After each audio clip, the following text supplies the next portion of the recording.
to talk about it, but it's my own version of the Costa class top 10, not 10. But it Can was you different. record this? Pardon? So can you record this? I don't see it recorded. I'm recording it now. There should be an option at the bottom. Well, you're on an iPad. Maybe you can't. Yeah. I'll record it, and if it's worth anything, we'll. It's telling me that it's being recorded up in the top Right. right-hand Yeah, corner. I just bumped it, so. But, Oh yeah, iPad doesn't really tell me anything. Huh? Weird. yeah, they're not as complete. Do I need to mute mine so you guys don't have road noise? If you're making road noise already, I don't hear it. Yeah, I don't hear No, it. you're good on sound. I'm All sure right, I well, have. let me know when I get on the highway. Yeah. Okay. All right. 1 second here. I'm gonna quiet my kids down here. That's going to take a while. You got like 82 of them. Reconvene in an hour. All right, boys, let's go. All right.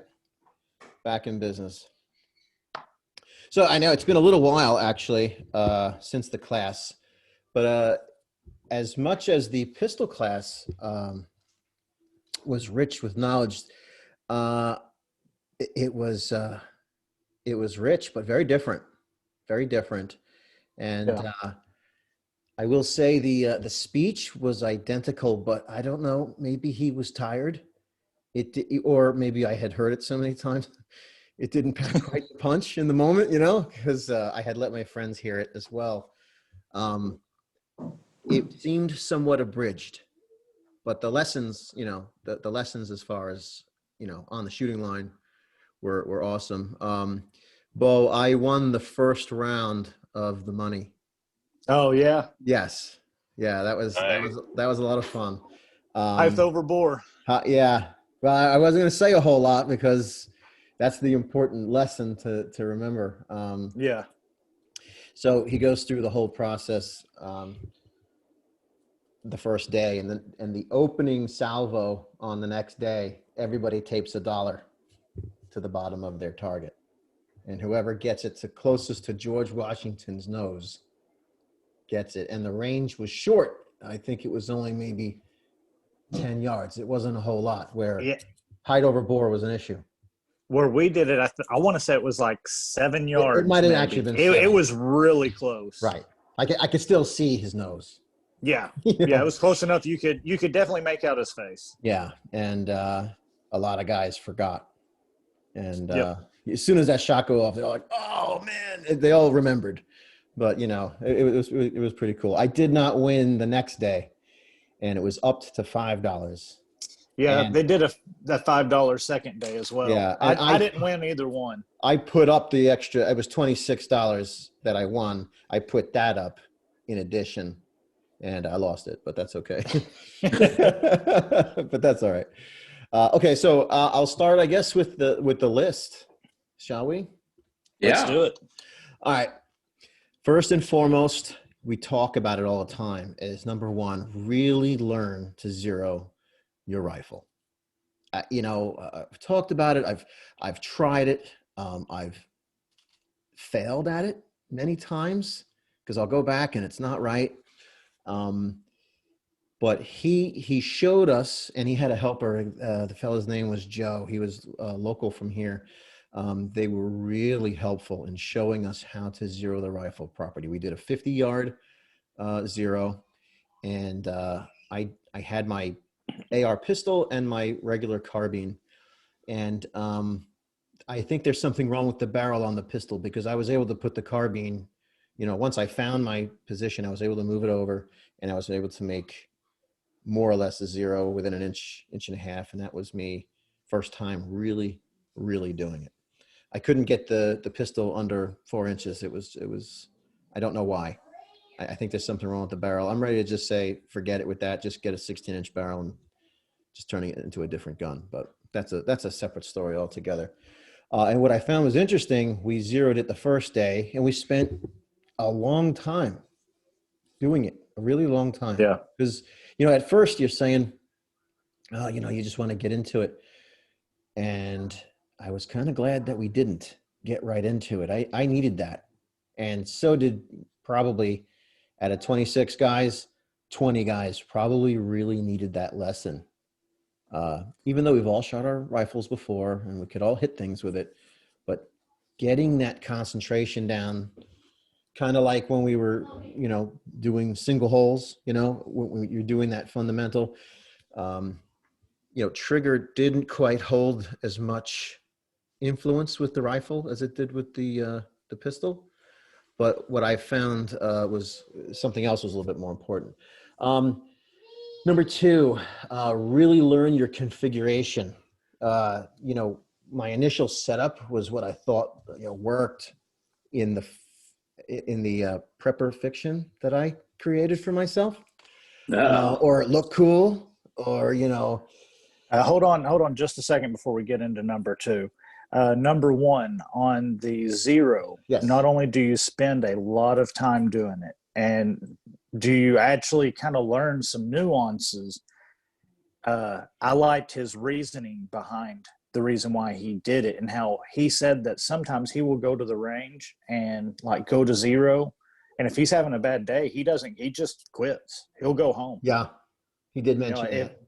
He's like, if I'm there to zero, it is as important as anything. You have to be there. He goes, if you go there to zero and you're distracted, he's like, just pack it up. Right. So nothing will be right the rest of the day anyway. So you'll leave pissed off. His beliefs on zeroing, and the reason why he chose the 50 zero, and the reason why he goes into all of that. I don't know if he covered that with you guys, but that was the big things I got from the zeroing portion of the class. As I understand it, that the yard. Pardon? So why does he choose the 50-yard zero? Because isn't it something about the spread at like 100 and 200? Is it? Yeah. Well, you're dead on at 50. You're an inch high at 100. You're dead on again at 200, and then about an inch and a change, maybe 2 inches low at 3. Something along those lines. Either way. On at 200. If it's called a 50-200, 50/200. If you're zero, if you're dead on at 50. It's going to keep rising to about an inch over at 100, and then it'll dip back down to 200. You'll be dead on again, theoretically, and then just somewhat low at 300. And that's that depends on your ammo and your barrel length. That's for a 16-inch, 55 grain. You need to double check with your ammo, but yeah, you'll be anywhere with a 50-yard zero with a standard AR-15. You'll be anywhere from an inch and a half high, 2 inches high at point blank, to 2 inches low at 300. So you're within a 4-inch spread from 0 to 300. That's I know. Like my rifle is like the barrel's 11 and a half inches. So gotta take that into It's going to account. change a little bit, but it wouldn't be a bad zero. Close. Yeah, it's awfully close. I mean, you'll get a little bit more drop off at that 300, but you might be 6 inches. 6 to 7 inch total spread from immediate range to 300. Right.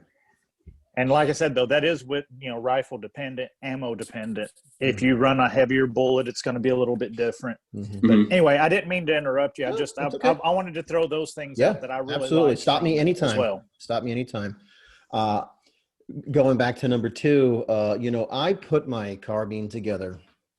I got all the cool matching, Magpul OD green, because, I bleed OD green. I love it too. So from the darkness, I hear amen.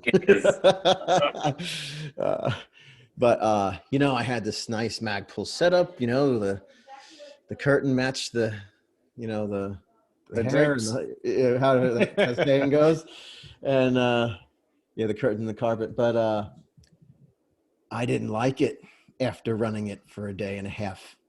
I was very displeased. I was burning my hand. I couldn't make the gun shape to the way I wanted it. I didn't feel as effective as it was possible. So this is kind of goes along like that. Nothing fancy. First cool and second cool. I found what I thought was first cool. It turned out to be second cool, and it sucked. And fortunately, some of those items were cheaper than others, but spending time really shooting the gun, getting up and down, expecting my gun to perform in front of people, my setup sucked. And it was basic carbine length, gas carbine length handguard, where my sling was mounted, which my sling leans into the third point that I have to make. The third point being, or if anybody else want to mention something about that, I don't know. Second point, I would just, what did you not like? What didn't work? Was it just the furniture, or did you just need to change out your handguard or different I optic? did, so much so, I got a new handguard immediately. Oh, you ran it all the way out there. Yeah, all the way out. That's the downside of this this thing. This is Stinger, STNGR, $159. Came with 2 additional pieces of rail. Came with, you know, all the spacers and everything. It's got a nice, cool little bird mouth front end on it. And the next point I'm going to make is sling location. As far away as you can get it. Well, as you see. Yeah. My third point is make your sling work for you. It is all distance dependent. Now, you know, if you're close up, if you're far away, and you know what, I'm going to shut this whatchamacallit off so you can see me without the mess back there. He showed. What are you doing, Steve? Let's see where my window at. Oh, there, it's starting to fade. All right, now you see my kitchen. Uh-oh, and a kid. Then a kid. Oh. That's all right. Let me shut the settings. All right, so let's see if I can back up and do it. Look, I suck it up with the. There's one. Like it. There's another one. So having the sling, I had it right here before, and I was unable to use it to do anything with the weapon. Now, I had forced that situation, but you know what? I was putting all kinds of strange pressure on to accomplish it. And I couldn't bring, then my adjustment was so high up back here, I couldn't play with it during it. Hold up, lads. Now, it's out here. I can tighten in. It's really firm, real tight into the body. I was completely unable to do that. And I was fighting with it so much at the buttstock. The guy, Joe, that was with us, he goes, let me have your rifle for a minute and try this out and see what you think. And he made it grow over. And I was looking at that. I'm like, that looks, you know, really gay. I don't like that. Isn't it going to get tangled on me? You know, it pulls it in against the body. It's the best thing. It completely changed the way everything worked before I even moved the rail up. I'm like, you know, this is actually all right. Because I'd seen guys do it. And I looked at it. I've seen Warrior Poet do it. I've seen other guys do it, that it's draped over from the other side. And then when you're in here, it's not. It just isn't. I thought it'd be interference. You might have to watch the buckle, but that you can move. Move back. So in doing that, there's a couple of reasons. Remember the sight package changed as distance would increase. When you're up close, you're not really doing that. You're just keeping it from falling. It's hanging on your neck. It's just you're doing whatever. When you go to distance, now you're using it. Yeah, tighter. And that was a big revelation, because now the sling is doing something for me where it was really just a hanger prior to that. It's a hanger up close, and then it becomes an aiming aid the further out you get. Pardon. He's got a sprained ankle, so bouncing through here like a kangaroo. Which I'll have to see if I can change it, because mine is a QD mount at the base of the stock. Right the buffer tube. Yep. Yeah, it's okay, but See Because that? right now it just basically hangs, like you said, for me. Yeah. Right. The AK, I've never mine's a really little. run it. What a My difference, AK man. here is a little different, but it's the same thing. If Yeah. you can come over the back, and it when you're wearing it, it'll hold it against you. But if Right. you've got it in the front, it can flip and it'll drop down. Right. So it depends on, it really, when you flip it over that back, it pulls it towards your body. Right. Okay. Has to work for you. Otherwise, you're Yep. just a guy with a stick that goes bang. Really, I'm shocked. That was like a major thing. Let's see. I actually don't know if I heard this from him, but adding this to the sling, nose to the charging handle. Obviously, not touching the charging handle, but you know what that's gonna, and that leaks into my 5th point. So I'm gonna blend 4 and 5 here a little bit. Adjustable stock is adjustable for a reason, because I can get my nose to the charging handle very easily.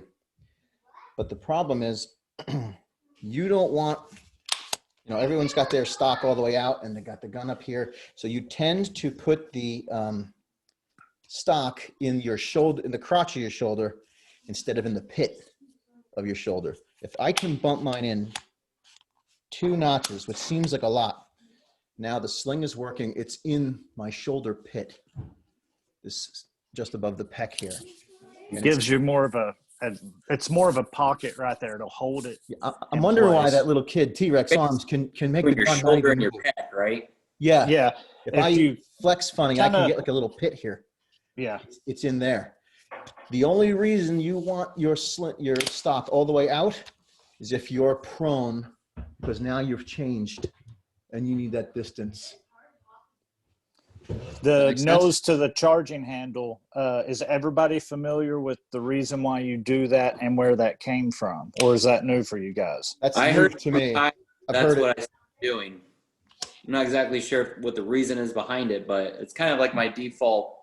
Okay. go-to setting. The where this originally came from, and hold on just a second, let me grab mine. My nose is really big and touches the charging handle anyway, no matter what length I'm at. So. Steve, you almost spit that beer out. I did. Okay. You see here, this is a That's regular a classic. Yes, this is where that nose to the charging handle came from, is your Okay. peep sight.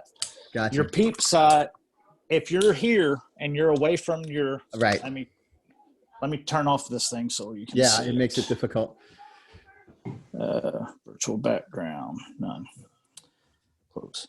Okay, so if you're here and you're not on your charging handle, you look through your sights. Your sight picture will always be different. And for accuracy with a peep sight, you need that same point of reference every time. Right. So the Army started putting people's nose just touching the charging handle. So you come up and you touch the charging handle, your eye is always going to be on the same plane. Always. You're gonna take your peep sights and you're gonna go from literally an 8-inch group at 100 yards down to like a 2 to 3 inch group at 100 yards just by changing that. Right. And that's where that came from. It's not as important if all you're running is an optic. But if you're running any sort of sights, or you're ever going to go to any sort of sights, you need to have a point of reference so that your sights are always going to be dead on. Keep sights will be off depending upon your eye distance from the sights. So yeah, I never knew where to keep my eye prior to that, because my peep sights, it would be sometimes super tiny. I couldn't see the edges of the front sight to know if I was centered or not. Yep. And then sometimes I could look through it and I could see the entire front sight, and but now if I do it the same way every time, nose to the handle, I can put it up. It's the same every single time. It'll improve your iron sight accuracy by literally tenfold if you do that.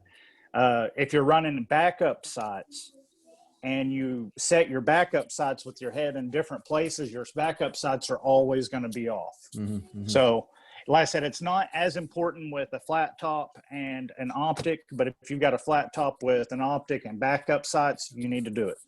Right. Right. It was mentioned. The full philosophy was not told. It was a busy Yeah. day. And again, that all goes into having your stock exactly where you want it. And for the guys, for the New Jersey and the Californians, the New Yorkers, I don't know what to tell you. Find that happy middle space and just You got train. to do what the Army guys did back when all we had was A2 stocks, and you just either sucked way up on it and kind of Right. humped it, Yeah, or you kinda had to, depending, like punch if you were back on Eric, it, right? yeah, hunch up on it or hunch out on it. Yeah. Yeah. Okay. That was the only thing you could do when you had the A2 stocks. Right. These are a lot better. Or if you have just a standard AK stock, you got to do that same thing. You need to find that spot. Interesting. Yeah, and that's 4 and 5 adjustable stock, and that works together hand in hand with the charging handle with your nose and the prone position. Pop it out because your body is a different shape when you're laying down with your rifle on a bag or on a rock or a branch or whatever it is. Number 6, she will run dirty. She will run wet. She will run dirty and wet, but she will not run dry. Lubrication wise, you can make an absolute mess with lube. It's fine, no problem. Just don't run it dry. I got Pardon? one thing. Go ahead. Did he talk about a wet barrel? No. Okay. In my class, when I went through with him, he talked about a wet barrel, and he said, first thing you do, everybody cleans their gun. They're all excited. They're going to come out. They're going to come shoot. Mm-hmm. He said, take your first 5 shots and just make sure they hit the berm. And he showed this, and he showed this on day 2. If you take a gun, and it's not cold bore versus hot bore, it's wet bore versus dry bore. A wet, from having lubricant in it, will be like 2 to 3 inches off at like 50 yards. For some reason, could you having repeat that? Having a wet barrel with lube, mm-hmm. You'll be 2 to 3 inches off at 50 yards. So what he recommend doing is wipe out the barrel. You could get it wet, but then you need to make for sure you dry it several patches. He said, if you don't do that, just take the gun out, your first couple of shots, pop them into the berm, dry the barrel out, and then you'll be back onto your 0 that you had. That's interesting. He did not go over that at all. No. And he actually showed it. He showed a wet bore, as he called it, a wet barrel. And it was about 2 inches to the left and about 2 inches high. And then he took and rattled off about 3 shots real fast, just into the berm. And then he went back down, and you actually watched it go bang, bang, bang, bang, bang, back to 0. No kidding. Yep. Interesting. So that's something to think about, is if you do clean your gun and everything like you should and make your bore wet, make for sure you dry, or you will be off, especially as you go to distance. No kidding. Wow. I never ever heard that. But yes, everything else you were saying, go ahead back to the lube. So now, I was always afraid too much lube, and it's going to be sticky and it's going to hold the dirt. It doesn't matter. As long as it was still wet in the chamber, not in the chamber, in the action zone, we were fine, because I watched it happen to quite a few guys. And the guy, Joe, the assistant, he would just pull guys over and just make a mess, and the gun run. It was fantastic, because it was something you could see happen to so many of us that it worked out. I think I even mentioned this before with you guys. Downloading to 28 rounds. I swore I wouldn't do it. Well, now you see why. There's 28 in here now, and there's 28 in everything else I have. The only thing is AK is designed different. And AK, you can load 30. Right. No, I agree. But your ARs don't go over 28. Right. I started the class with 30s, and I told my friend, if I have 2 issues, I'll switch everything I have. And I did have 2 issues in a row during mag changes. So were you just dropping mags? I didn't drop mags because I struggled so hard to put them in the gun. I will say this, the Magpul mags worked better. I got the, what are they, D&H ones that from Palmetto State? Yeah. Those That's ones? usually what I run, those metal ones. I had a really hard time getting in the gun under pressure. If you leave them loaded fully, especially. Yes. And I'm like, well, that's it. And what I did, I had the whole class worth of mags loaded. I went and took 2 rounds out of every single mag that I had. And I ended up putting them in, mags that I had used the first day. It was a lesson learned but by lunchtime. And I swore, I'm like, that's the stupidest thing I ever heard. It's a 30-round mag. What's the problem? If it can't do it, it's you. I blamed everything except, and I heard, I don't know if you guys are familiar with Maine Prepper. He was what started me, I don't know, 12 or 15 years ago on YouTube. He mentioned in the beginning, 28 rounds. I'm like, that's ridiculous. That's ridiculous. And it took me 12 or whatever years to join him and realizing that he was right. Do you guys know why you do 28 instead of 30 in an AR? I do. Steve? That's why I was wondering if were you having problems with the closed bolt and closed open? bolt. It's much. So that's why, right? And you may even There's catch no enough. give. And guys' magazines would go whoop after that first round. And I've I couldn't even get it to seat because right off the bat he taught you put it in and pull. Yeah. It quickly I discovered it quick. And 2 mag changes, I was like, especially with the aluminum ones, I was like, that's it. Forget it. The AR is meant for the bolt to lock back on an empty chamber. Right. So your bolt's all the way back. If you have your bolt all the way back every time, a 30-round magazine works. Yeah. Tack reload though, forget it. The bolt being closed, the 30-round mag comes up and there's not enough give at 30 to push for the mag to seat. Right. So what happens is it hits like a wall. But if you have 28, it'll come up, hit, and allow it to close. Right. Yeah, I mean, if Eric is still listening, he can tell you stories of me dropping mags at the range when I first finished my rifle. Yeah. I was so annoyed. And then I started. And you still put 30 rounds in, right? Yeah. Yeah. So I was like, okay, well, I'll start doing that. And it made sense to me because early on I figured it out. Yeah. I'm a changed man. I don't know. My AK worked just fine. Yeah. AKs, FALs, G3s, all of those will work fully loaded. The AR, and there was one other, I can't remember what the other main battle rifle is, needs to be downloaded a couple, but that's the reason. Eric, I'm going to need my 40 rounder back. That's funny. Okay, so that I wrote on that number 7, download mags at 28 because it works. That was the heading for that one. Number 8, it kind of looks back to what we were talking about, height over bore. We touched on it slightly, but for an AR, you're at muzzle length, you're like 2 inches low from where your sights are. And when you're making these 7-yard, 10-yard shots, you could miss or not hit what you want to hit. And he said, picture you're on your side and you're trying to hit a guy in the leg or the foot. You might put that dot on his leg and it'll go through his pants because you've missed it by 2 inches. Because all you see is pants, and in there is an ankle. And if you think you're in the center and you shoot, you might skin his Achilles but not take him down. And you put 2 shots out there, and you think he's down, he's not, and he could kill you. So understand height over bore anytime you're pulling the trigger.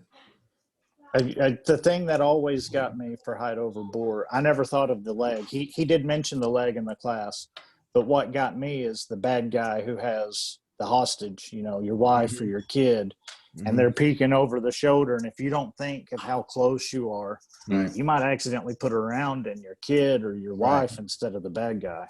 Right. Right. Or you see these videos of these guys making these streaks across the hoods of their cars and their trucks. Right. You know, Exactly. They're you know, like, what? if you think even if you're thinking you're shooting at a bad guy and you're just putting cool racing stripes across the hood of the car, you know. Were you guys doing any barricade shooting to take that into account? We didn't. I think that's going to be in carbine too. I was re-listening to the other podcast that we did the other day, and we talked about the moving and everything. And I don't know if you were paying attention. The video of the class, he mixed our class and pistol too, Mm-hmm. and I was really, like, well, that's different. yeah. So I think really the carbine one, pistol one are just getting you, knowing where the bullet's going to go, understand the function of your weapon. Where is she? What do I pay her for?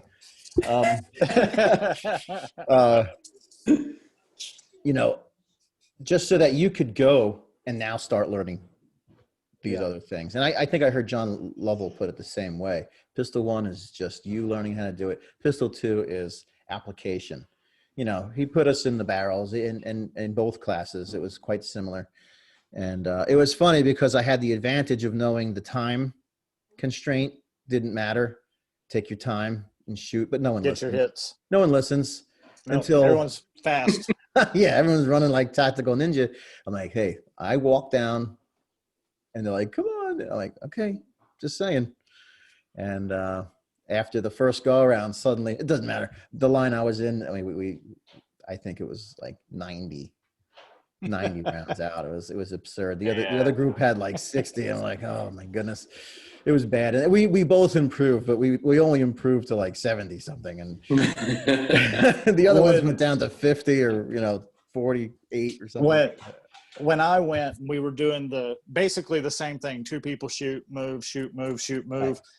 I was running the AK. I was the only one on that side running a 7.62 gun. Everyone else was running 223. Right. So we get down there. You know exactly what you did. Oh yeah, my bullet holes are a lot bigger. All of mine were in, right. And I was like, I didn't miss, ha ha ha. And Costa brought up. He goes, man, it's hilarious. He's like, I'll get guys that are running like 1911s, running a 45, and everybody else will be like running 9mm, and you'll get down there. And he's like, you'll see 145 like hole out of center, and everyone like points at that and go, oh, you missed. And he's like, never mind that 90 right. 9mm holes around it. It's that one big that one hole had your name on it. Out. Yeah, sure. So the second round, but that one round's a kill shot. Yeah. The second round, I ended up I threw like 2 or 3, but my first round I didn't throw any. But it was obvious that 7.62 hole versus that 5.56 hole. Oh yeah. Oh, and a lot of it was kneeling, and this was a gravel. Oh my gosh, my knees were black and blue after the first day. Well, I finally put them on the second day. It was murder. My knees were black and blue for a week. My knees were bruised up, and I was just out in a cow pasture. I mean, it was literally a cow pasture. It was nice grass and dirt, and I was still bruised up from the carbine class. It was rough. It was rough. I could only imagine a lot of it was kneeling. Yeah. And I'm not exactly the smallest guy on earth here. I'm putting, he's got this funky, he's flexible like a spider. He could twist up and put one leg out and do all these cool things, and I go to try it, and I haven't bent my body like that maybe ever, and so I'm trying. Maybe when you had your first kid. What's that? Maybe when you had your first kid. Yeah, right. Yeah, back then. But I'm rocking Dad Bod Plus now, so so I tried a million different ways. Some had more weight on it. Some had even like squatting on the 1 foot. I can only do that for so long, and there you are. You're starting now. You hold your breath because your knees hurt, and you're holding your breath to get that thing. And it shows where you need some work. Yeah. Oh, one of the other things I wanted to mention with height over bore was natural point of aim. To know where the gun is, and then instead of trying to press to make up the difference. Change the body. Even if it's only 2 inches out there, that you need to go 2 inches more to the right, 2 inches more to the left. Don't move the gun if you have the time. If you're taking an accurate shot, move the body so that you're not fighting your body, fighting the ground, fighting gravity, fighting the weight of the gun, fighting all these things. Take something out of the fight to make your shot. So that was with my height over bore. Yeah, Watching a Mojo video last night, and he was talking about that.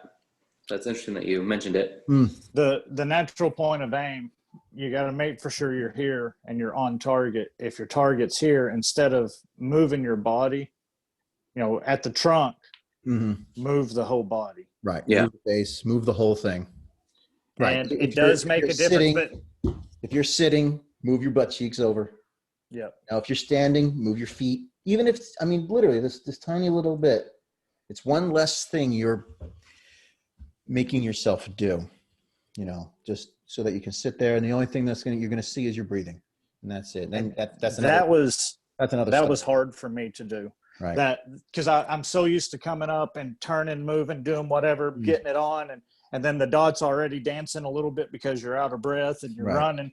Right. So for me, that natural point of aim was really hard to remember to do every time. Right.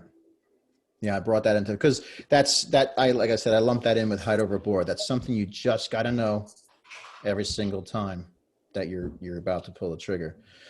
My number 9, my last point is tighten everything on the gun. I started losing a buffer tube. My castle nut came off on my pistol, and I was surprised. Like, guys didn't really have the tool. Fortunately, that guy Joe, the helper, he had this cool little multi-kit. He pulls me off the line, 2 seconds, we just done. But if I had persisted, I'd have been trying to tighten that thing by hand every round, every go around. Pardon? Did you stake it? Is that what they call it? Didn't stake it. They don't recommend staking it. Yeah. Once you stake it, you're going to destroy bits to take it off. I hear that all the time, but I never had the balls guys to do like stake it. No, he's just put the proper torque on it. Figure it out. I staked one of mine, but it's a very minimal stake. Right. You would be able to get it off without tearing anything up, but it gives you just that tiny little bit of a pause before it comes loose. Well, like in the construction biz with like big machinery, if you don't want something to come off, you either screw it on and then hammer all the threads. That's it. Yeah. Because you could just drive it off anyway.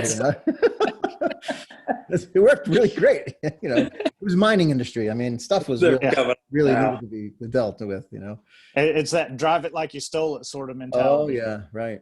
Right. And I'll give you a funny bonus one that we won't call number 10, but you did mention. That's not fair. You will. Eric leaves Paul. You'll get a kick out of it, though. He did mention the Tavor and something about being kind of gay, but I don't know, whatever. I said, whoa, can I quote you on that? And at first he goes, sure. And then the next morning, I couldn't remember exactly what it was. I go to him at the van. I'm like, what was it you said again? Don't quote me on that, man. What are you doing? That was funny. So it was. It's like what he said to me when I put that muzzle brake on my 92. And he's like, oh, you don't need that faggot shit. He did say that, didn't he? Yeah. I was like, okay, I'll take it off. Yeah, that's funny. Okay, Chris.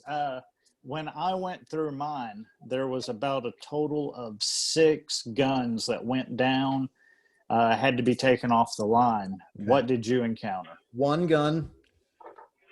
This funny kind of character of a guy. He had like 1 million gadgets. The thing was shrunk and cool stuff, but obviously never tested for a day. I don't know if he had any ammo through it. He was a really odd fella, and the gun was equally as odd. Nice guy, but he just ran into trouble after trouble after trouble. And one guy had some feeding issues, but beyond that, it was very, very minimal for guns down. I think he gave the guy with the weird gun, he gave him his own Noveske pistol, which I was like, wow, check that out. There's more in these lasers, these light laser combos that they have at the end. And those things are expensive. I think the little one he had was over $900. Yeah. Yeah. Some of them can get up to 3,000. They were talking nods and all this stuff, and he's like, "Oh, it's not that bad. That the one it's like $2,000, but the mount is $400. The helmet is like $2,500. All the gadgets that go on the gun is almost another $2,000 by the time you're done. So not one thing was $12,000, but by the time you were done, for a nice basic set, I mean, you were pushing $5,000 or more. Yeah.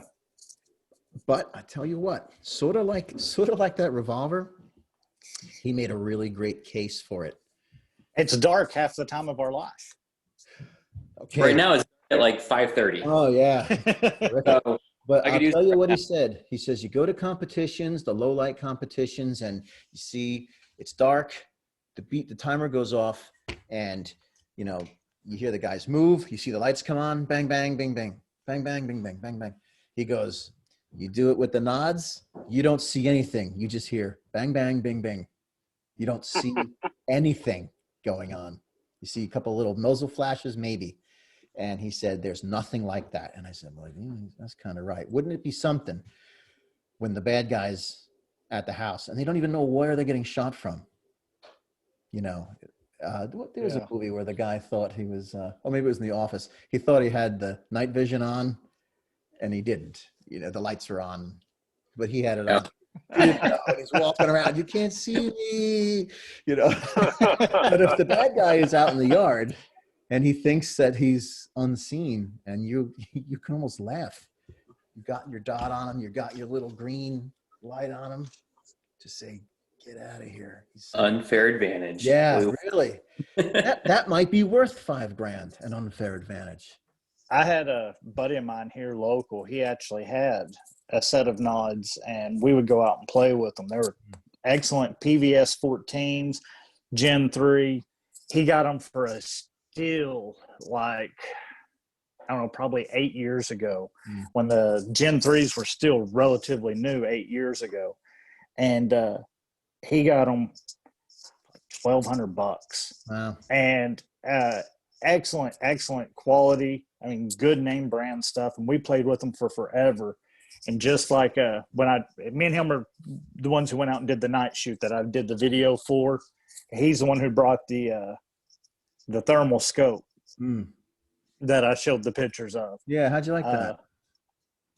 It's good, but it does have its limitations. Okay, we'll talk about that at another point, but we'll finish with the nods here.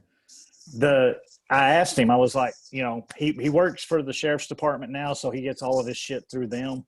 I said, hey man, can I maybe borrow those again? He goes, oh, I sold them. But he sold them for $2,500, and they were like almost 10 years old. So wow, yeah, it is neat. It is worth it. I have actually got called out when I was in the military on QRF. We got called out into the middle of the desert because they saw some people doing some stuff, didn't know what it was. Turned out it was nothing, but I had to search an abandoned bunker with me and two guys wearing nods. And I know what it does, and it is different, and it is something that you can win a fight. I mean, it's a big thing. Now the thermal was awesome. But here's the thing with thermal. Depending on the temperature, we were out and it was in the 60s, at that night. So it was pretty comfortable, just enough that you wanted like a light jacket on or whatever. Your body stood out like you wouldn't believe. I mean, but at 25, 30 yards, you're watching through the scope, watching someone walk through the woods, you see them, you don't. They're totally gone because they're behind a tree. and then you can see them again. And the trees, when everything is the same temperature, they're all the same color. So it was like looking at a blue wall, and then you would see a bit of red, and then blue wall, and then a bit of red. And it has its limitations. Honestly, if I had to pick between thermal and MVGs, I'd go MVGs. Right. But thermal is What if you were awesome. shooting hogs at night, you know, in a field? That it depends on your distance. For that application, depending on how far away you are, the thermal could be a winner because the ground will be one color. The you know, your backdrop, whatever, would be another. Right. Because the ground and the backdrop, so air is going to be a little bit different. And then you're going to be out in the open in a field. You're not going to have that same color wall. But here's the thing. If you're within 100 yards, you're a good set of like Gen 3 MVGs, you're going to see just as well. Right. The only thing is you would need some sort of aiming device, such as the laser on the end, or, you know, a D-ball or a PEC 4 or something like that. Yeah, if you don't have that. Those acronyms, I don't even know, you know. That's the laser box. Yeah, that and it's got a light, it's got a laser, it's got all sorts of. It's got switches. Yeah, they're usually set right about here. Yep. They're square, so big. And this one that he had was like some super high end something.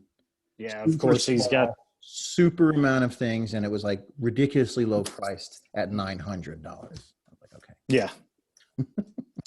Yeah, that's I could actually buy 50 rounds for that. You know, I mean, come on.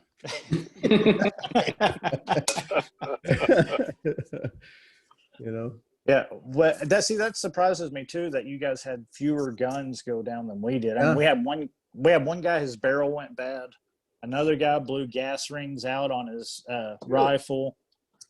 Gosh, there was two other guys. Were these the crisis buys? I don't think so, because the one the barrel went bad on was a factory built BCM. And they had an issue though, right? But they didn't admit it. Right. And he was like mad about that. I think he was mentioning. I was laughing because that pistol he gave the guy whose gun went down, I mean, that was a Noveske, everything with that little gadget on the front and super sights. I'm like, that thing's worth more than my car. Yeah. Yeah, definitely more than mine. Probably more than mine and my wife's together. Right. It reminded me of the Glenn Gary leads. You see this watch? It's worth more than your car. I love that. Yeah, we ended up most of the stuff that went down. Now, the one guy that blew the gas rings, he was actually a police officer, and that was his police gun. So no telling how many rounds it had actually fired before, or how well it was kept. Yeah, being a police officer, you know, patrol car gun. But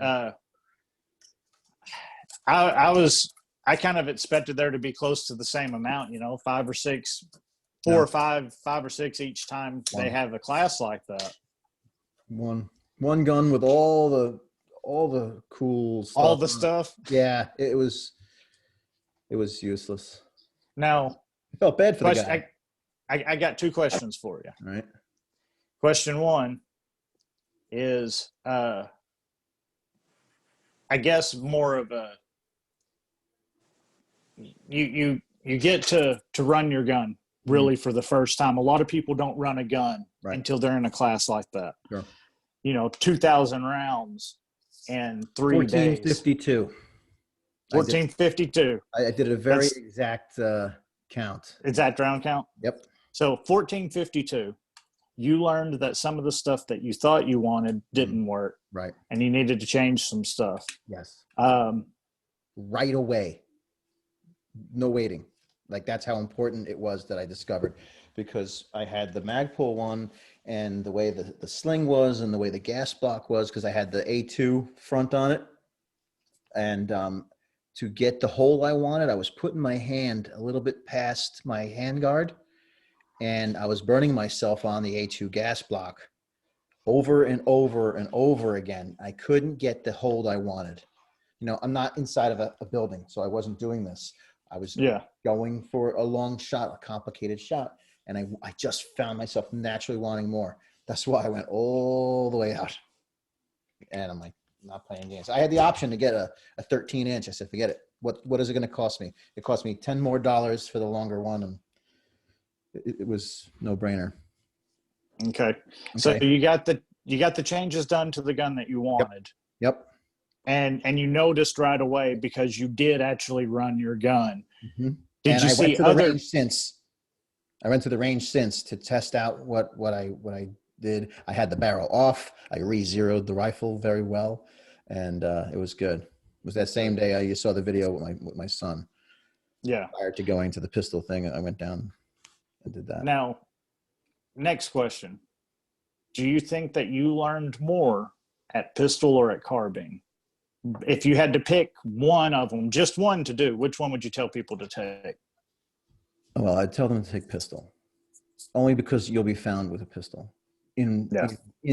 Well, up until today's modern reality, I don't know what is still going to happen with the election here, but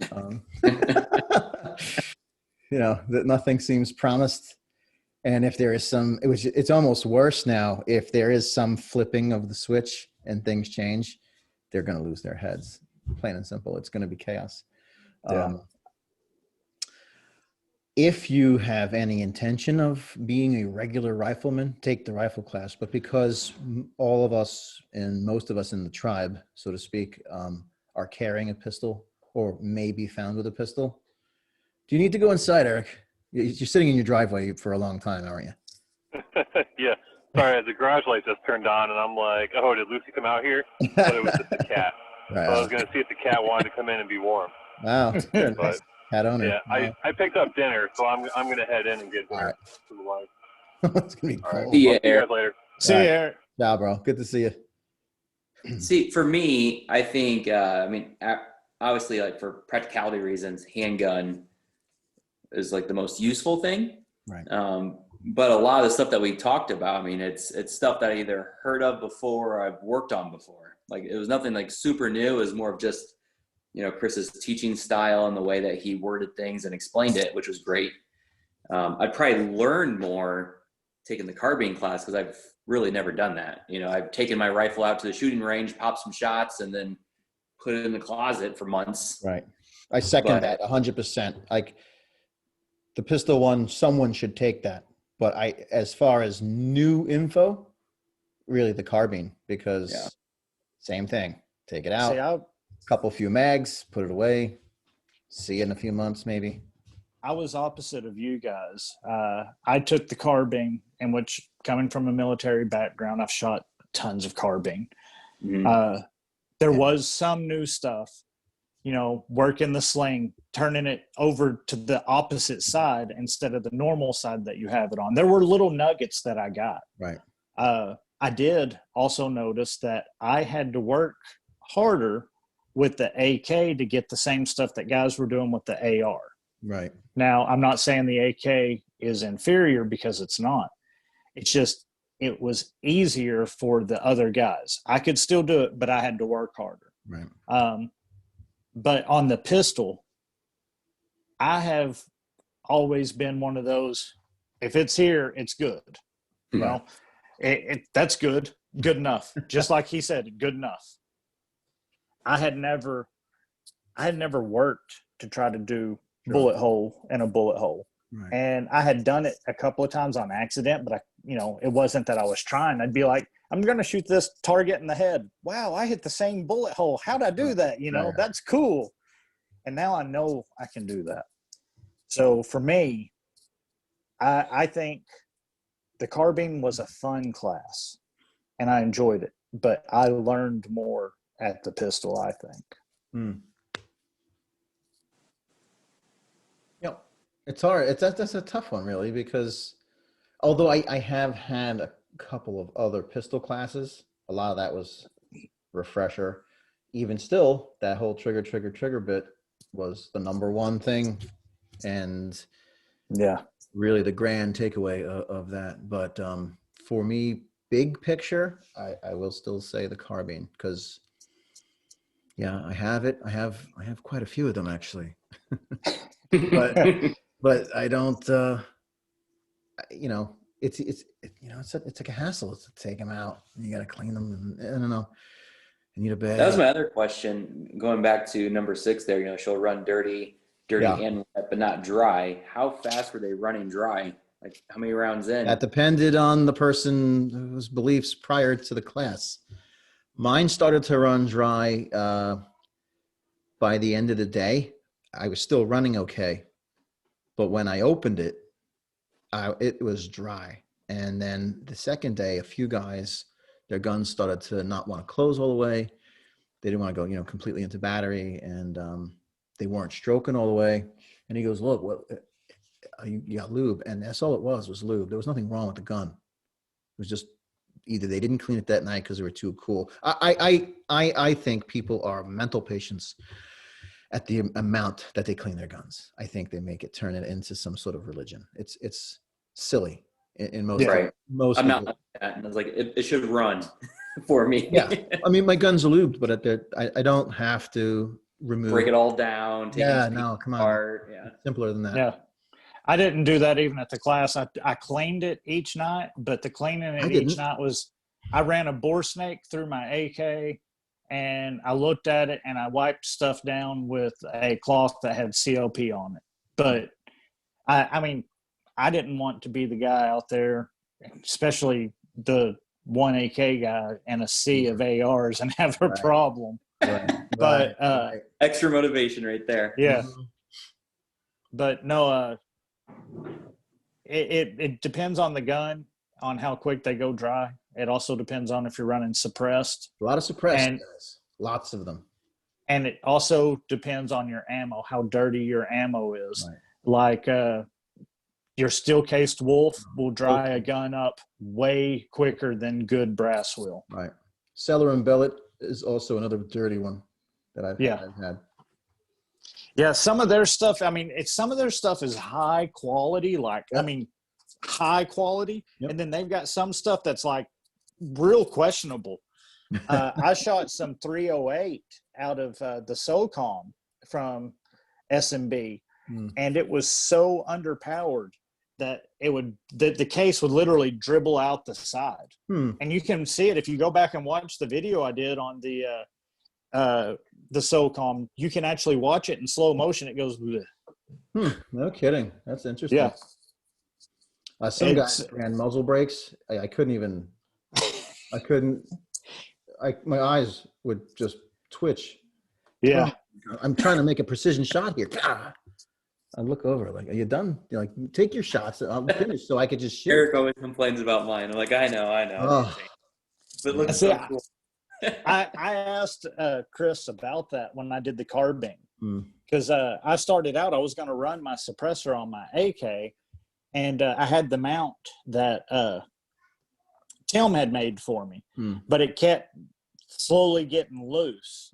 And I was like, I hate to just switch to the muzzle brake because it's short barrel, it's an AK, and he goes, "Dude, it's a gunfight." I know. And he goes, "If it's a gunfight." I'm just learning here. And I was like, okay. So I switched over, and it was the same thing. I had guys with short barreled ARs right here. And I mean, almost take your glasses off, it felt like. Yeah. Boom, boom, boom. Yeah. Yeah. Absolutely. Yeah. I couldn't take a decent shot with certain guys. Because we staggered the line. I actually switched with my other friend because I'm like, I can't shoot like this. Not like this. I'm learning. So once I said that to myself while learning. I'm like, it's a gunfight, right? But yeah, totally. So I have one other interesting fact to add that has nothing to do with the class. I got a letter at the beginning of maybe it was February or March, the beginning of COVID, from a legal company called Doe. And it said that they were suing my county for exposing the names of concealed carriers. Because when they sent the renewal card, it was like a postcard. And the info was like, oh, to renew your such and such was on here. I don't even remember getting it. to be honest. I must have either ignored it or filed it online or went down and took care of it myself. I don't remember getting it. So maybe I should have thought about it then, but I got a letter now. I mean, like, this is several years later, because this is the first renewal I did. I'm already on a second. They said they illegally exposed you, and if you want to be part of the class action suit, just, check this box and send it back. So I checked it, whatever, forgot all about it. Well, today with my sticker and my patch, I received a check for $200 as part of the class action suit. Sweet. Where is it? Big money. Where is it? Right there. 268. 201.68. And the lawyer's got $1 million. Oh, I can't imagine. Because there's thousands and thousands of us Right. in this county alone, and sure, they took a third at least. I'm part of the class action lawsuit for the earplugs. Oh yeah, the 3M ones. Yes, That's still going on. Oh yeah, I'll never see any money. But it was one of those things. They were like, "Were you issued these?" Yeah, the black and yellow earplugs. Right? Yeah, and I was like, "Hell yeah, I was." They're like, "Sign here," and I was like, "Hell yeah, I will." Sure. Because the damn military screwed me. Actually, it was my unit. For whatever reason, one of the guys in my units. Anyway, I've got hearing damage from being artillery, from being overseas. It's just the nature of the beast. When you shoot a howitzer, you lose hearing. Sure. I filed for disability to get a partial disability through the VA for my hearing loss. And they couldn't find a single hearing test that I had ever done for the Army. Not the one that I did when I signed up. Really? Not the one that I did when I went to basic training. Not the one I did when I completed basic training. Not the one I did when I went overseas. Not the one I did while I was overseas. Not the one I did when I came back from overseas. And not the one I did when I came back from overseas again. They lost 7 hearing tests. So they said that there was no way to prove that my hearing loss was from the military or not. I know those are with the ballots that are missing. Yeah. So when that class just action default lawsuit, to you since they lost the records. Right. it should, but Right. they said Yes, it should. they can't even prove that they were lost because they don't have them. And I was like, well, I had to have one to go overseas, and they said, well, maybe you were sick that day or something. I was like, I can't. You got to have it. But anyway, so when that email thing or that thing on Facebook popped up, hey, you want to be part of this lawsuit? I was like, hell yeah. There's billboards still. My $2 check. Yeah, there's billboards. I want my $200 check. Oh, really? Huge billboards on my way into the city. Have you worn these? There's a class action suit. I get ads online. Yeah, all I get is the ads online. You don't see anything like that here, but incredible. I haven't seen it for a long time, so I thought maybe it was over with. So, well, they won. The government won a $9 million suit against them, and now people are suing as a class action against them because they knew that they didn't work. Did you wore them? I mean, did you put them in like these suck, or was it like okay, or is this semantics the whole thing? It just did barely anything. Well, better, but it honestly, it was like wearing Walmart earplugs. But the noise that you're exposed to, there's a machine called an LCAT, and the LCAT is the Marine hovercraft. It's got 2 big engines, it floats and goes over water and land. Yeah, that's a cool gadget. Yeah. One of our guard towers was next to the landing pad. It's that Goodwater stuff. It's that Goodwater stuff. Steve, you still drinking it? Yeah, I have hold on. But one of the guard towers that I had to man was right next to the landing zone for those. Okay. And you have no idea how loud those things are. No. I mean, they're crazy. So, I mean, even with the earplugs, engines, right? Yeah, you got 2 giant turbine engines on the back that are freaking huge. Right. Those things are made to haul like 10 Abram tanks across the ocean. That Well, many? not across the ocean. No, Well, okay. I think honestly, I think they hold like 4. Right. That's a lot of weight. Yeah. Okay, let me ask you this. Some ranges do not allow just earplugs, and a lot of guys wear plugs and muffs. And it was told to me that because I always found that plugs are better at silencing the noise, but they talk about sometimes the concussion can go in around your ear and cause a concussive damage, which is why some places insist on muffs. Because I wore earplugs in tunneling and mining because it was deafening all day long. And because I rode a motorcycle home and I was in the buffering, it was like the whole way for 2 hours. I wore plugs also going home and going to work. I wear earplugs and something on my head almost all day long for years and years. But so I know for a fact some ranges don't allow them, or you at least must put muffs on in addition. And I wonder if that is really why there's damage. I don't know. It's possible. I don't know. But from my understanding, the reason why 3M lost the first lawsuit was that they claimed the yellow was for like everyday noise and the black was for like gunfire heavy noise, or vice versa. It's been a lot of years now. Wouldn't want to take them out and turn them around. That's kind of gross. Yeah. Well, you'd have to take them out and turn them around. But right. you would at least have the yellows in for day-to-day noise. And if a gunfire broke out, you would at least have some protection. Sure. But the thing is that the yellow and the black were the exact same. They were just different colors. So what they were saying was like going to protect you from louder noises. It wasn't. It was the same as the soft noise. It felt the same? You could tell yourself? Most of the time, yeah. But I mean, you just didn't really pay attention. I think of these. If you're in a gunfight, I think you're worried about other things. Right. Yeah. These poor guys from World War I listening to drum fire artillery for weeks at a time. Yeah.